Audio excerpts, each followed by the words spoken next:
Mga idol, totoo nga ba na merong mga walis sa Africa ang tila gumagalaw mag-isa? At ang sabi-sabi po ng iba na hindi daw po tao ang nagpapagalaw dito, kundi mga multo. Nakakatakot Kuya Jibe, totoo po kaya yon? Tara-tara po at alamin po natin, babalalang mga idol. Kung kayo po ay likas na matatakutin at kung ayaw nyo po nakakarinig na ganitong klaseng kwento, skip nyo na lang po ang videong ito, okay? Ang tawag sa mga mukhang walis na ito ay kumpo.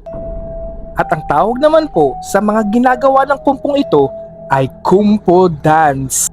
Ang kumpo dance ay isang mythical dance na kung saan kilalang kilala ito ng mga Jola people. At ito ay matatagpuan sa Senegal at Gambia sa Africa. Ang mga kumpo ay isang center of attraction sa Africa na kung saan kapag meron pong mga selebrasyon na napakalaki, nangungunang-una pong mag-perform ang mga kumpo. Kung mapapansin nyo po mga idol, ang kumpo po ay gawa sa palm leaves na kung saan mga tuyo na po. Ito po yung kalimitang makikita nyo po sa mga parang o sa mga palayan na yung ipon-ipon po mga damo o palay tapos magmumukha po itong bundok o walis. Yung gayon. At kung hindi pa rin po kayo convinced mga idol, isearch nyo na lang po ang word na haystack. Yan, lalabas na po kung ano pong hitsura ng haystack at dyan po gawa ang kumpo. At kung mapapansin nyo po mga idol, ang kumpo po, meron po siyang stick sa may bandang ulo. Tapos po, yung katawan po niya, walis na. Diga po. Alam nyo ba mga idol, once na gumalaw o sumayaw na ang kumpo, sabi po nila, wala daw pong tao sa loob ng kumpo. At marami daw po nagsasabi na hindi daw po tao ang nagpapagalaw sa kumpo, kundi isa daw po itong ghost. Multo! Meron po kasi nyo ipapanood ng mga video na kung saan nagpe-perform po ang mga kumpo. Kayo na lang po ang bahala kung maniniwala po kayo o hindi. Okay? Yan mga idol. Kung mapapansin nyo, parang meron tao sa loob ng walis. Di po ba? Feeling ko nung una nung napanood ko po itong kumpo dance, feeling ko may mascot o may tao sa loob niyan.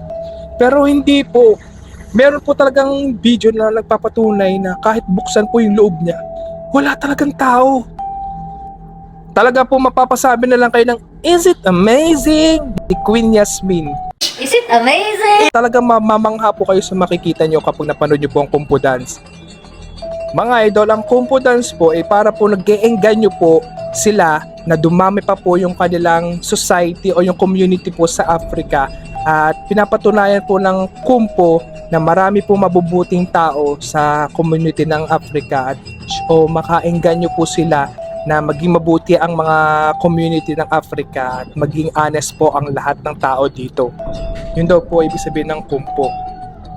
Pero mga idol, kung titingnan nyo po ng mabuti, kapag po talaga nagpe-perform na po siya, parang lumalakad sa loob pero wala namang tao.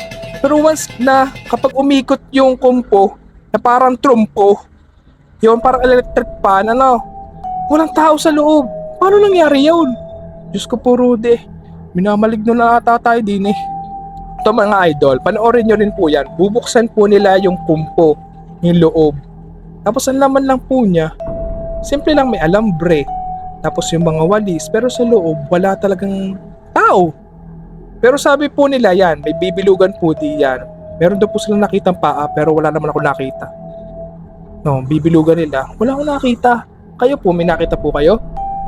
Pero alam nyo ba mga idol na as a Gambia people, syempre, maku-curious din po sila kung sino po yung nagpapagalaw sa loob. Pero sabi po ng iba na forbidden daw po o bawal daw pong alamin kung sino daw po yung nagpapagalaw sa loob ng kumpo. Kundi panoorin na lang daw po kung ano daw po ang ginagawa ng mga kumpo. Yun, parang ibaban ka po nila kapag pinilit mong alamin kung sino po yung nagpapagalaw sa loob. Weird. Pero mga idol, meron din po ang video na kung saan na kapag umangat daw po yung kumpo, meron pong lalabas na parang object doon sa gitna nila tapos ipapakita sa mga tao na kung saan mamamangha ang mga tao doon sa object na pinakita ng kumpo. Parang binigyan sila ng gift ganon. Hindi ko alam kung ano po kaya yun. Pero para sa akin mga idol ha, yung inilalabas po ng kumpo kapag nagsasayaw, parang alay niya po ito sa mga taong nanonood doon. Parang magagamit po siguro nila in the future, kaya ganun. Pero hanggang ngayon talagang misteryo pa rin po kung ano po talaga yung nagpapagalaw sa loob ng kumpo. Pero kung kayo po ang tatanungin ko mga idol, naniniwala po ba kayo na ang nagpapagalaw sa loob ng kumpo ay mga multo? At kung isa po kayo sa Jola people sa Africa, gusto mo rin bang makita kung sino nagpapagalaw sa loob ng kumpo? At as a viewer po ni Kuya Jibe, kayo po ay tatanungin ko, naniniwala po ba kayo na merong mga multo? Comment nyo nga po sa comment section at ishare nyo na po ang video ito sa mga friends nyo para malaman din po nila ang nababalot na misteryo about sa kumpo dance na meron sa Africa. Cute!